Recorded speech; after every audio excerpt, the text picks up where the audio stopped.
So I'm with Dimitrije from PTC, and he is a pre-sales technical specialist. And I would like to interview him today about some of their interesting augmented reality solutions. So welcome, Dimitri. Thanks for having me. You're very welcome. Could you maybe tell me a little bit about yourself and your role first? Yeah, so my name is Dimitrije. I'm about 3 years out of school. So the first place that I came to work was actually at PTC. My role at the company is a pre-sales technical specialist. So slowly, building up my knowledge of PTC's solutions. Mostly my job consists of pre-sales roles, so showing the software to potential customers, as well as possibly building out things like concepts. Okay. And maybe you could give me a little known unusual fact about yourself. Yeah, so I played soccer in college, and I'm an avid skier. Oh, good. I'll give you two. Okay, fantastic. And maybe, so a lot of what PTC does is around augmented reality. Would you be able to explain what augmented reality is to someone who is not familiar with the term? Yeah, so I think a good way to explain is understanding kind of the spectrum. So we live in reality. Imagine, even if you're wearing glasses, it's just to amplify what we're currently seeing. However, we are starting to get into what people know as virtual reality. So you can think of video games, you put on a goggle or a headset, and you're completely immersed in this virtual reality. Now, augmented reality is going to kind of be an in-between, where you're still going to be in what we would call reality. However, you will have digital information either through an eyepiece or by looking through your phone, kind of assisting and with our current reality. So it isn't virtual reality where we can't see what's going on in front of us. It's more going to be taking aspects of virtual reality and applying it to our world. Interesting. And so what kind of challenges do people bring to you to solve with augmented reality? Yeah, so I would say typically it's going to be split up into 3 use cases. Now there is more than this, but what we typically look at is training. So a way to get onboarding, retaining that knowledge, that retiring knowledge, and be able to get maybe new workers that learn in different ways to retain that knowledge better. Then service, so it could be digitizing traditional service manuals, whatever that might be. And then I would say thirdly is probably just operation. So maybe operators being able to see real-time data of different assets on the shop floor or wherever that might be. Interesting. So in terms of medical or healthcare use cases, can you think of any specific ones that you are familiar with from PTC? So I don't have any off the top of my head right here, but I do know we have been working, especially with expert capture with med device companies. So what I can do is I can reach out and see if we have any specific use cases that we can share out. That would be really interesting. Or case studies, get even more specific. Yeah, interesting. And then what about in the lab? So what kind of things can you do there? Yeah, so actually a good example is what I plan on showing today. Okay. But as you can imagine, we have a few different solutions for augmented reality. And one of our main solutions is called Euphoria Studio. And with that, we take CAD data. And then with that CAD data, we can create one of these experiences. Now, what we see in the med device or potentially pharmaceutical space is that getting CAD data for all the different equipment that they're working with may be a lot more difficult than, let's say, a manufacturing company or a company that's actually designing all those products that they're going to be working with.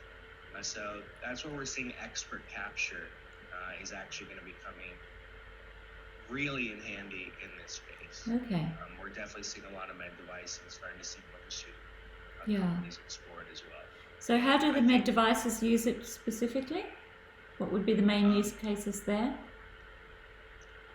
So it could be from anything from, training up on understanding how these different devices work. So getting away from maybe more traditional or having somebody to, walk you through how something works. That's interesting. So, for example, say a medical device was for surgery, you could actually have the 3D of it being used or that kind of thing in front of the surgeon at the time of surgery, maybe. Yeah, very much potential there. Or diagnostics, being able to maybe see, maybe there's live data associated with these devices that you want to be able to see. So really just making it easier for people to get as much information about these assets as we can. Interesting. And augmented reality, just great way to bring it right in front of you. Yeah, I certainly can imagine just on a personal level, sometimes when you're trying to put furniture and things together, say you've got like an IKEA thing and you're trying to figure out the instructions, it would be a lot easier if someone was in front of you going, this screw goes into this thing here. Yeah. I think furniture was one of the first use cases. Oh, was it? I think IKEA, they definitely have their own app. I see a lot of other furniture companies getting into it as well. Oh, interesting. Just like you said. Yeah. Imagine you don't know what a couch is going to look like in your living room. So let's pull out that IKEA app and see exactly how it looks. Nice. To the real dimensions. So actually what they were doing with the furniture specifically is based on the CAD model that they're pulling into the augmented reality experience. That's going to be the actual dimensions of that object. And so they're not going to allow the customer to scale up or down. So when they show that couch in their living room, it's going to be set to the dimensions or the length and width that it actually is. So you just have to place it in your room. You can move it around, see if it fits. But it's, also to get a feel. And I'd say probably most importantly to make sure things can fit. Yeah. So it would be, I'm just trying to get my head around this. So it's actually looking at the room and you almost inserting the couch on top of the visual of the real room because it's Exactly. Wow. So you're using your camera to look at your room. Yeah. Now you don't need you're looking at your room with your eyes as well as the phone. But the eyes of the phone allow you to place that couch. And then you can see it. Wow, that's really interesting. So, and then I guess for medical devices, also another application would be demonstrating how it, instead of a salesman showing the doctor or whoever or the patient how to use it, the augmented reality could basically be showing them what to do. Yeah, so away from training and maybe service with customers, marketing sales is very big. Interesting. Yeah, so especially like we just talked about the furniture example. What better way to market your furniture than for people to not even, they don't have to get in their car and drive out to IKEA. They can just download your app, see if it fits, and if it fits, then they'll go drive out or they'll order the couch or whatever it may be. And they could check, which color scheme goes better, or that kind of thing. Which couch looks better. Change the colors. Yeah, exactly. Very nice. Okay, well, it would be great to see this in action. So what I'll do is I'll give you presenter ability, and I'll get you to share your screen. Okay, perfect. So really, these challenges are going to apply to different industries. So whether it's manufacturing, med device, whatever it might be, a lot of these challenges are going to be similar. So first, maybe pre-existing assets to create these step-by-step instructions may not even exist. And then you could have lack of relevant CAD data, or maybe training instructions are either non-existent or they're still in that traditional format of 2D. And then everything from customer demand. So now customers do want to be able to see exactly what's going on with their assets and making sure they can have the confidence that it will work the way it's supposed to. But really a big one here as well is going to be this worker skill gap. So like we mentioned, retiring workforce, you have a new generation of workers coming in. It's difficult to keep people with jobs.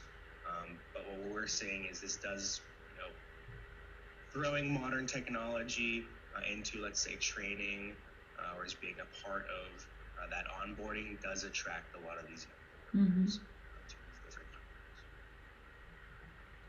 And really, expert capture, it's going to be the easiest and most rapid way to create powerful instructions that will empower frontline workers or users of, let's say, these medical devices. So it can provide up-to-date information on how to successfully perform, let's say, tasks when and where workers need it most, and then in the real-world context of their daily environment. Okay. And so accelerated authoring and publishing for step-by-step instructions, again, without the need for CAD or development efforts. The idea here is you don't have to be a developer to build these out. That subject matter expert or whoever's in charge of building out training material will actually have the ability to go in, build these out. It's very intuitive, not a lot of training. So we do allow to save time. We have easy to use templates that make content creation even more convenient. And we do have, so with the spatial relevance, if you're using a Microsoft HoloLens, it will actually have location awareness capabilities. So these can be leveraged to connect steps in a procedure to specific objects or actual locations. Okay. So providing safe and accurate guidance for frontline workers. So what we're about to show in the demo after this slide is going to be working in a lab environment. So potentially what you can do with this location awareness is set for each step a way to guide that user, hey, walk this way. Yeah. Now with the RealWear, you don't have these capabilities, but the RealWear still will have all other capabilities. So any questions just quickly, did you have maybe on the differences between a HoloLens or a RealWear? Yeah, tell us the difference. So what you're seeing here, covering both the eyes, is the Microsoft HoloLens. So as you imagine, he's looking down through these glasses, he can see what he's working on. But what he can also see is this augmented instruction. Okay. So on top of his reality, he's going to see step 4, maybe there's some textual instruction, and so on. Nice. Now the RealWear is only going to cover one eye. It's going to be an eyepiece, and essentially you can imagine someone is looking at their environment, and then when they need to see the instruction, they just peek over with one of their eyes into that eyepiece. Okay. So maybe not quite as immersive as the HoloLens, but still going to be that assisted reality. When do people use one versus the other, typically? So the RealWear is really good for loud manufacturing environments, and it's very durable. So if you know you're in an area where potentially, these headsets may get damaged, that's when I'll see RealWear. Now the HoloLens is going to be a little more expensive, but let's say our specific use case with medical devices, I see a good range of both. Yeah. So some companies, maybe if they want to save some money, they'll go with the RealWear. Others see potential with the HoloLens. So I don't want to say one or the other. I think it's a good mix. Okay, interesting. Okay, cool. And sometimes companies will have both. Yeah. So they'll have a HoloLens as well as a RealWear. It's amazing. It's very interesting how in the picture in that slide, how you can overlay the real world with these instructions. I mean, you can imagine just for anything, for training, I'm thinking again in medicine, I guess, but training surgeons and all sorts of things like that. There'd be a lot of applications. Yeah, and so you can also see, let's say, potentially internal parts. You could shade things. So sometimes, there might be a danger where a worker doesn't know what the internal parts are. Yeah. Maybe they could get shocked by wiring and they didn't. Yeah. So with this augmented reality, you do have the potential of being able to lay out these internal parts or whatever. It's fascinating. Excellent. Well, let's have a look at it in action. Yeah, so we'll go ahead.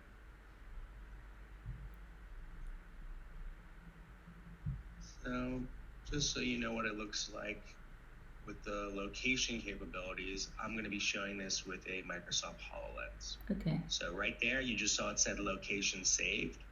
That's going to be that capability of, so for step 2, I'll place a different location. Essentially for the end user, when this is all published out, they'll be walked from that location for save 1 to location for save 2. Okay. Now, like I mentioned in the slide, can't do that with the RealWear, but everything else you're going to see here in the demo, you can. And essentially the way this works is an expert's wearing one of these headsets, they're going through, it's going to automatically begin recording once she starts every new step, and then beyond that it's going to be voice commands. So here you're seeing photos being taken, that's through the voice command, take photo. Yeah. And so let's say next step, she'll just go ahead and say next step. Now these devices can tell the difference between voice commands and simple narration. Mm-hmm. So the end user will be getting all their senses. They'll be able to see, they'll be able to hear, and then they can potentially be able to be, taken from one location to another as well. Mm-hmm. Nice. So here she's actually just preparing a sample for analysis by a mass spectrometer.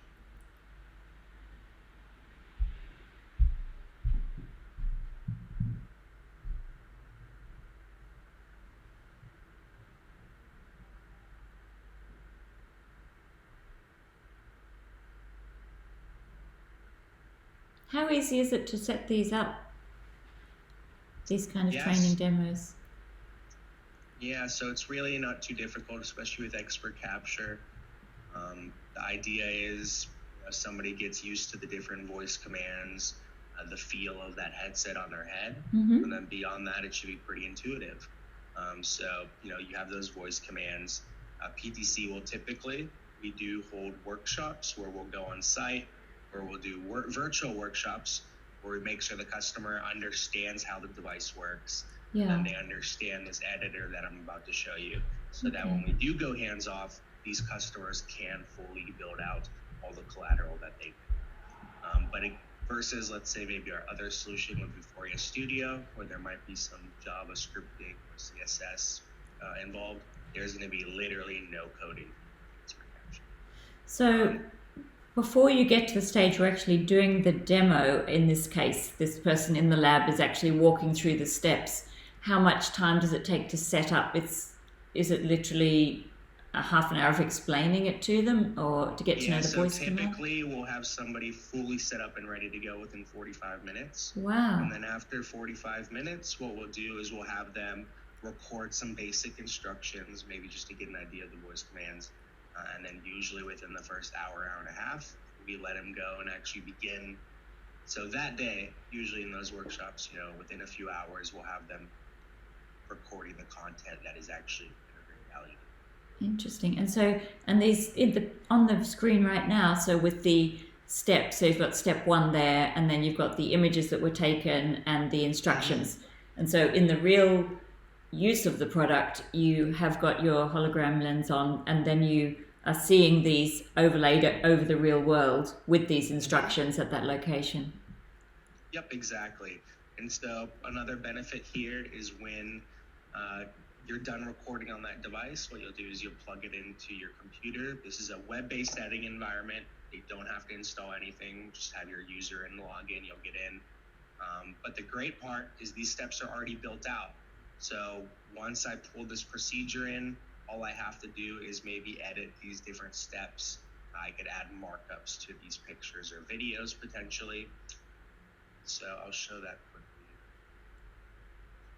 So what we'll do, back, and we'll select this picture. And so what I'm about to show with this photo, you could easily do with the videos as well. This is just marking up. We could throw in letters, potentially shapes to bring attention to different parts. What we'll do here is we'll throw in a circle just to bring attention to where she is already put. And let's go ahead and just put purple. And then once I save that, that's what the picture is going to look like now. Okay. And that'll store off both the original photo as well as that new photo. Interesting. And then you can imagine the videos, you can easily edit, cut and paste things out. But the idea is once somebody is comfortable enough, maybe after a few days of building these out, they won't have to do too much in the editor. They'll really have figured out, hey, if I do it right this way, it'll minimize the amount of time. Yeah. Wow. And then here, just showing quickly how to manually build a step. I simply wrote in some descriptive text, and then all I did was drag and drop assets from the left onto the right. Mm-hmm. What's interesting about this step here is it's nothing that we captured. It's simply a diagram of mass spectrometer that we wanted to include. So you can imagine some companies, they have those traditional 2D manuals. They'll include those as well, just to have as reference. Okay. So yeah, not held to just the stuff you capture. You can easily pull in other pictures you may have as well as. So I guess could you even pull in video from places? Yeah. If you have an MP4 format, yeah, you can easily pull that in. So if you already have a video built out, you just import that file and then drag and drop onto that step. That's it. So I guess the kind of advantages of this is firstly saving time, because you wouldn't need, someone to be there training people all the time. They could just be there to troubleshoot if something, they really didn't get it. But, and I guess cost in that case as well, because you wouldn't have the people cost of the training. As well as maybe printing, so decreasing the amount of materials. Maybe people have to send out all this paper, to different sites to make sure that they're trained up with that as well. So you could potentially digitize your processes. And then just the ability for retention. We've shown different customers, and hopefully we can find some case studies to share out with you. But we have found, where this is big training 50% faster. They've seen employees be able to retain the knowledge they learn better, because how much easier is it to see exactly what you're supposed to do visually versus trying to decipher some 2D diagram or whatever it may be. I love the fact that it's over the real place, the real world. I mean, it's very helpful, even just a photo with description, but the fact that you can actually wear it and be in the room and see that description and give instructions of exactly what to do while you're standing there, and move to this position over here in this room, and that kind of thing is fascinating. Yeah, so that's really going to be the difference then between augmented or assisted reality and the virtual. Because the virtual, you're just completely immersed. I don't know. If somebody walks up to me outside my headset, I have no idea. But augmented reality, it's really that combination. And that's helpful if you've got people who are working with other people, because then if someone came up to them, if they were completely immersed, they may not be able to be aware of them. But if they are in the augmented reality, then they're aware of the real people in the room, and they could be working with them alongside whatever else they're doing. And then I don't know what kind of safety compliance or regulations there are in the industries you guys are working in with different med device or pharmaceuticals, but we're seeing with that as well. So just being able to make sure there is compliance, different regulations, safety, that you can create safety instructions. So on top of what we're seeing here with how to, create these samples, you could also make them very safety oriented. Hey, make sure your goggles are on here. If you don't have your goggles on, stop. It could be as simple as that. Gloves, whatever it may be. I know they're very sanitary environments. A med device or pharmaceutical. Very useful for the whole COVID thing too, I guess, with personal protective equipment, etc. And I don't know how it exactly, let's say, for example, Cannondale, that's a bike company. That's one of the customers that we have. It's going to be difficult to differentiate. You have all these different bicycle companies that have been in the industry for 20, 30, 40 years. So how do they differentiate themselves? Well, now Cannondale allows, instead of having these 2D instructions, there's an augmented reality experience that comes with every bike you purchase. Or since they don't have manufacturer-owned shops and these are independent retailers, how do they make it easier for them to sell their brand? Well, they provide them with full digital training when the bikes show up, so that these store owners actually understand, the marketing points that can be. Interesting. And I guess also, if I'm just thinking about med devices again, possibly if they were doing market research with potential patients or physicians, you could almost be interacting with a device without interacting with the device. Possibly, I don't know. Mm-hmm. I was just thinking of your furniture example, and I was thinking you've got the sofa in the room and you're in the room. You could almost be picking up a device without actually having the device.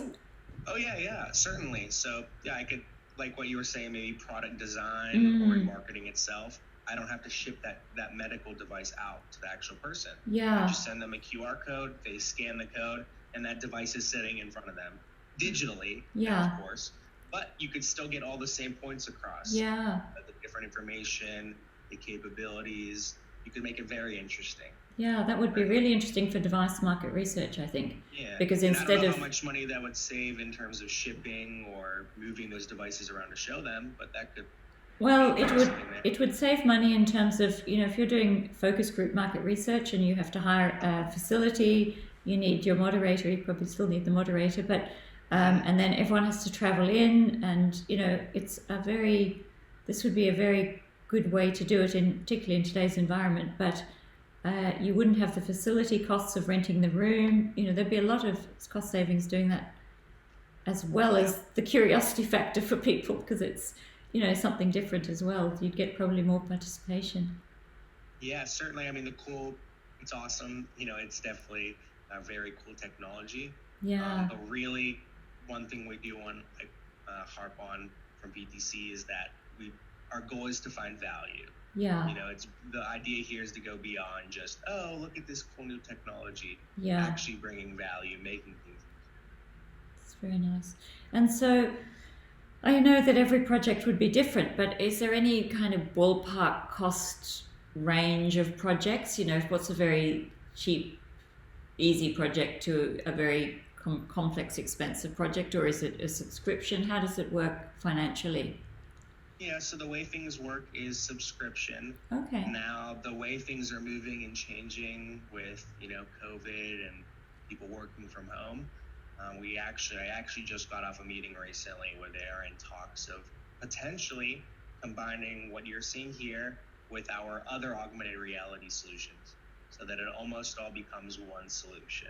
Interesting. Now, I don't want to sell that yet. We don't know quite where that's going to go. Yeah. But there's certainly potential there for that to happen. Interesting. Now, all the solutions right now, it's our augmented reality. We have 3 specific solutions. Mm-hmm. They're all going to be subscriptions. Vuforia Chalk, which is simply remote expert assistance tool. Mm-hmm. That's going to be the least cost. Okay. And then Vuforia Studio, which is taking the CAD and creating experiences, versus Expert Capture, which I'm showing you here. Yeah. Those are going to be a little bit more than Chalk, but it's all going to be. We are now, for most of our tools at PPC, we are running on subscription. A subscription. Okay. Really, the idea here is, we don't provide you value. There's no reason for you to get the solution again the following year. So really, we want to make sure customers do find that value, that they want to stay with our solutions. And in the beginning phase, when a new customer comes to you with an idea, do you help them shape the what is going? So if they say, I'd really like to use it for XYZ, and your team actually get to know what they want, and they think, actually, there's a better way you could do this, do they kind of guide them a little bit about the ways that would be better? Yeah, so maybe the first few calls, we talk about kind of your use cases, or we run a demonstration like this. Mm-hmm. But the goal is, before we just, take our hands off and let you go build these out, we want to make sure we bring up things we see with our current customers, what we see in the industry, so make sure we don't miss out on anything. And then what I mentioned before were those workshops. Okay. So a lot of them are virtual now because of COVID, but we could potentially go on site as well. Yeah. And with these workshops, we make sure everybody internal understands how to use the product, and that they're aware of all the potential value that they can get. Okay. So we have a technical team, and then we also have a business team that's going to come in, so just to cover both for our potential customers. You might be working with different levels of med device or pharmaceutical. We do tend to, let's say in the manufacturing space, we are working with larger companies. usually in the augmented reality space. Yeah. Whereas our Creo solutions, I would say that's more, all parts of the market. Yeah. So which was the Creo solutions? Creo is the CAD. Okay. So if your companies do product design and they're currently using CAD, Creo is PTC's CAD solution. I see. However, we do know, so Vuforia Studio, that's where we take the CAD and build out the augmented reality experiences. Yeah. We do know customers don't all use Creo, so we're very CAD agnostic. You can pull in SolidWorks models, OBJ files. We can accept all kinds of different. Okay, interesting. So if someone was looking at this, what would be the first step in terms of how do they get started? If they think, wow, this is really interesting, I can think of a use case potentially, what do? Do they speak to someone on your team and get help in understanding how they could actually do it, maybe a workshop first, or? Yeah, so we do have different reps within PTC. The goal would be, before we do the workshop, just to prove out the value. So that is our main focus, is going to be making sure that we are actually saving you money, whatever it might be, not just giving you this tool and saying, hey, it's cool. Yeah. So yeah, that's definitely the first step. Typically we'll prove out value, and then maybe we'll show a demo to a larger group of people internally, and then once everyone's on board, what we'll do is we'll do workshops. Okay. Yeah. And so, just as a parting thing, is there any advice you would give someone before they came to you to think about? Yeah, I would say find a pain point that, I would say focus primarily on one. Don't try and do too many things at once. Once you prove out, let's say maybe your first focus is training. So currently you have traditional training processes. So I would say is focus on that, prove out value, make sure that works, and then move on to the next thing. Okay. So similar as in the IoT space, where we say, hey, maybe don't try and connect up all your plants at the same time. Yeah.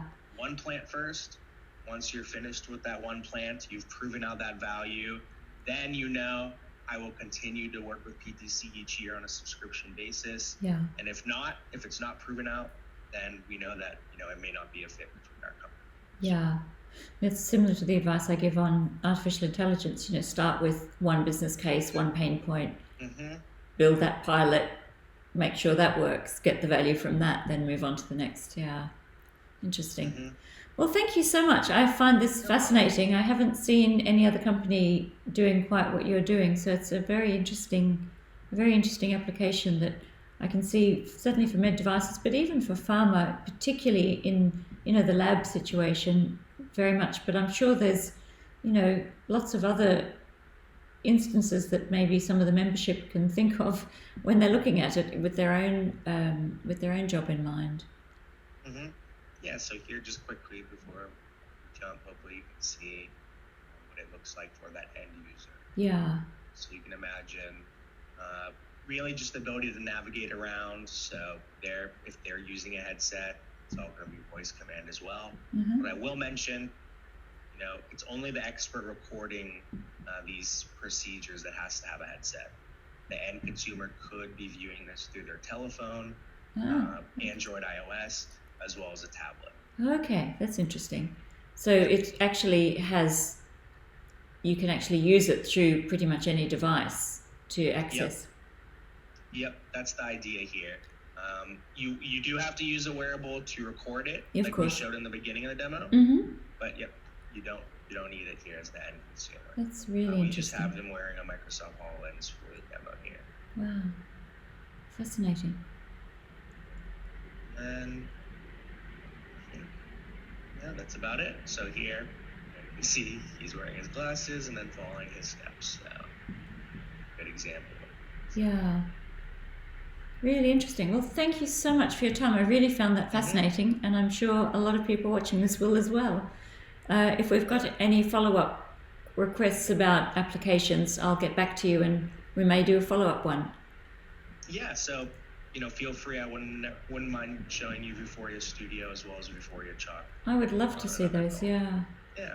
Okay, we'll set up a time to do those then. Perfect. Okay, thank you so much.